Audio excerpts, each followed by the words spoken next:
Sussex Sharks moved to the top of the South Group of the NatWest T20 Blast with a thumping 7-wicket win, their fourth in a row, their latest coming with 28 balls to spare against struggling Middlesex at Lord's. Put in after losing the toss, Middlesex lost the returning Derby Milan to Tymal Mills' first ball with a slash to Chris Liddle. Mills struck again at the start of his second over. Nick Compton bowled on the pull, and that left it to Paul Sterling to get the innings moving with this sixth in the same over. In spite of his team's rotten run again in this format, Sterling has had a good tournament. Here he took 3 fours off a Liddle over to have Middlesex up to 33 for 2 at the end of their first 5 overs. Latterly though, Sterling has got out before taking advantage of his start, and on 23 he tugged a shot off Michael Yardie to Mills.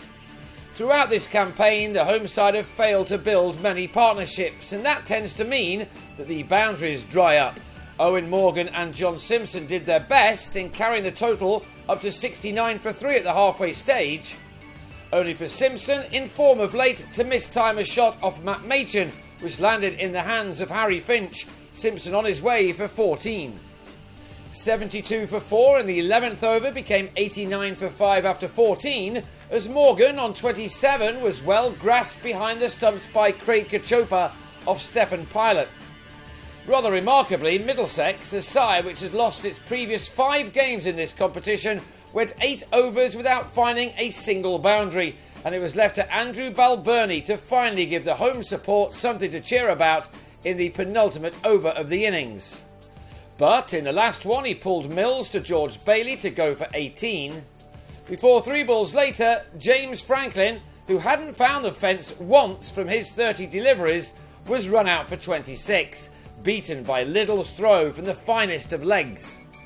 Mitchell McClenaghan's first innings in Middlesex colours lasted 1 ball as the magnificent Mills finished with the best figures of his T20 career of 4 for 22, Middlesex making 133 for 8 from their 20 overs, all of the Sharks bowlers having a successful evening in the North London sunshine. 134 was never going to be a test for the visitors once Chris Nash smashed the first 2 balls of the reply to the boundary off his former Sussex teammate Ollie Rayner. 13 runs came off the first over and the Sharks were off and swimming.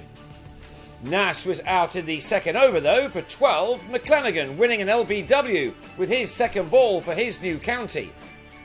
In spite of that, Sussex still made full use of the power play overs, their confidence from some incredible wins in recent games there for all to see. This was to turn out to be one of their least dramatic victories. Machin took 3 fours off a single Harry Podmore over, while Luke Wright did the same to Franklin before depositing Ravi Patel over the rope as the visitors rushed to a total of 76 for 1 after 9 overs. Wright, who'd scored hundreds in each of his last 2 innings, one incredible one in this competition in Bristol last Friday and then one in the Championship against Warwickshire, was in a clear rush to get his side over the line, and McClenaghan wasn't causing him too many problems. Only though for the Sussex skipper to then badly mistime a shot which would have taken him to his 50, but instead offered Morgan the simplest of catches. Wright was out for 47 while McClenaghan struck for a 3rd time in his next over to remove Machin for 30, the Kiwi impressing with 3 for 24 from his 4 overs.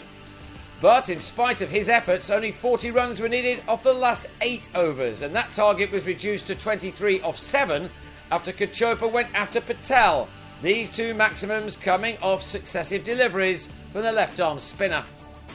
The Sharks were cruising to their 6th win from 10, with Bailey able to see his side over the line with bags of time to spare. In fact, the winning hit was made off the second ball of over number 16, Bailey helping himself to 16 and Kachopa 24. Ever since Sussex came from nowhere to beat Hampshire in Southampton 2 weeks ago, they've never looked back. For Middlesex though, the news goes from bad to worse. They are now 4 points adrift at the foot of the South Group table and have little chance of making it into the quarter-finals, while Sussex have become the in-form side in this tournament and sit on top of the table with 13 points. They now have a massive game at home to Kent on Friday, while Middlesex head across town for the London derby with Surrey.